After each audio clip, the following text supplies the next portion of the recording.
Welcome back to Hero on the Couch. Our guest today has navigated a world defined by its end.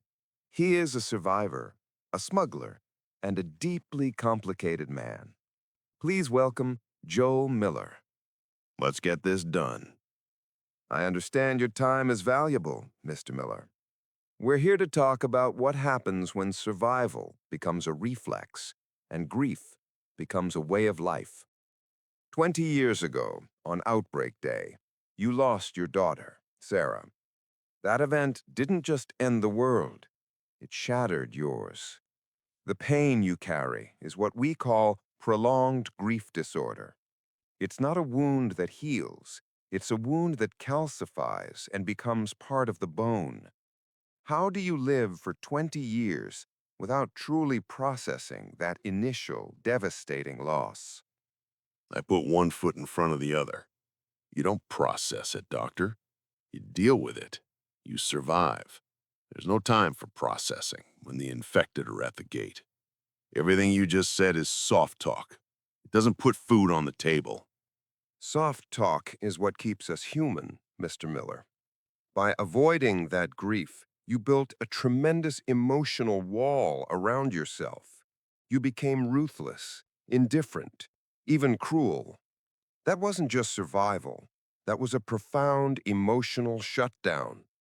You learned that love equals pain, and the safest way to live was to care about nothing and nobody. Is that accurate? I took care of those who needed taking care of. And those who were a threat didn't last long.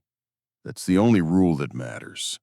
Let's talk about the specific trauma of Sarah's death. It wasn't just a loss, it was a failure to protect in your mind. You carry the guilt of a father who survived when his child did not. This guilt is what fuels the ruthless nature, the willingness to do terrible things, as a form of penance, proving you are still capable of surviving even if you feel you don't deserve it. You use violence to punish yourself, even as you protect others. Guilt doesn't exist out there. Only action. I wasn't fast enough. That's the only fact. The rest is just noise. It's noise that keeps you from sleeping, Joel. Then Ellie came along, a young girl roughly the same age as Sarah when she died. She wasn't just cargo, she was a miracle. This is where your psychology becomes fascinating. You didn't just take on a mission, you found a surrogate daughter.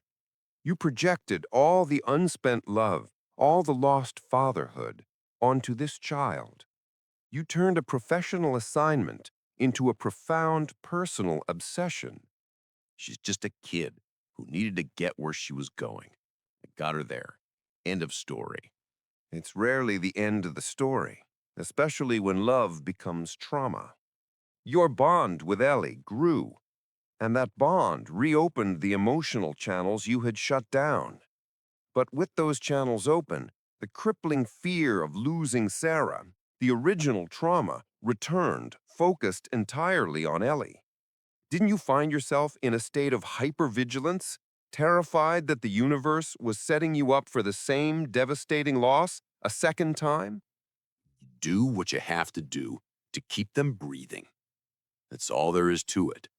That need for a substitute is a classic mechanism of unresolved grief. The universe offered you a chance at redemption, but your trauma turned it into a threat. You developed an aversion to hope. You instinctively reject any potential positive outcome, like a cure for humanity, because hope carries the biggest risk of all, the risk of a new crushing loss. Hope is useless. It gets you killed. What you call hope, I call a distraction. Deal with what is real. Let's talk about the complexity of your savior complex. Ellie is growing up. She's making her own moral choices and developing her own sense of purpose. But you resist that growth. You want her to remain fixed, dependent on your protection. Why? Because the moment she becomes fully independent, the mission ends, and the relationship you desperately need ends with it. Your savior complex isn't about saving her from the world, but saving her from the possibility of choosing a life without you. You fear her autonomy as much as you fear the infected. She's a kid. She doesn't know what she needs. I know what's out there. She trusts me. And what did you have to do to maintain that trust, Mr. Miller? That fear of loss drove you to an extreme, unforgivable choice. When faced with the final decision, saving the world versus keeping your surrogate daughter, you chose to kill innocent people and destroy humanity's last hope. That wasn't a heroic action. That was a desperate, egoistic act of control, driven entirely by your unresolved grief for Sarah. They were going to kill her, and it wouldn't have worked anyway. They didn't know what they were doing. I wasn't going to let them take her. Your certainty that it wouldn't have worked is a brilliant psychological defense, Joe. It justifies the unforgivable. You chose to condemn the entire world to suffering to prevent your own second loss. This is the ultimate expression of the savior complex twisted by trauma. You convinced yourself you were protecting her, when in reality, you were protecting your emotional investment in her. You needed Ellie to survive so you could survive. I'd do it again. Every time. She's alive. That's all that counts. The world had its chance. And you lied to her about it. Lying to her was the final component of that control, Mr. Miller. You took away her autonomy, and you replaced her potential purpose with a lie, simply to maintain your perfect, protective image in her eyes. The lie is a continuation of the emotional wall. It protects you from facing her potential anger, her disappointment, or God forbid, her choice to leave.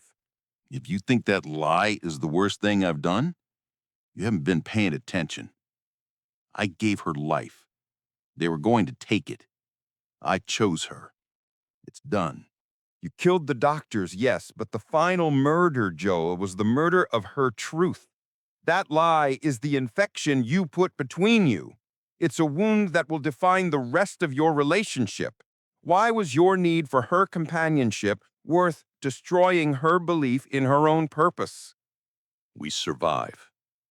You ask questions that don't matter in the real world. We are alive. It's my answer. Survival without truth is just an extension of your suffering. Ellie deserved the truth, and you deserve the courage to face your grief. Your willingness to lie, to kill, and to sacrifice everything for one girl is the terrifying power of attachment trauma. It shows how badly you needed a second chance at fatherhood, and how that need overshadowed everything, including basic human morality. Thank you for your time, Mr. Miller.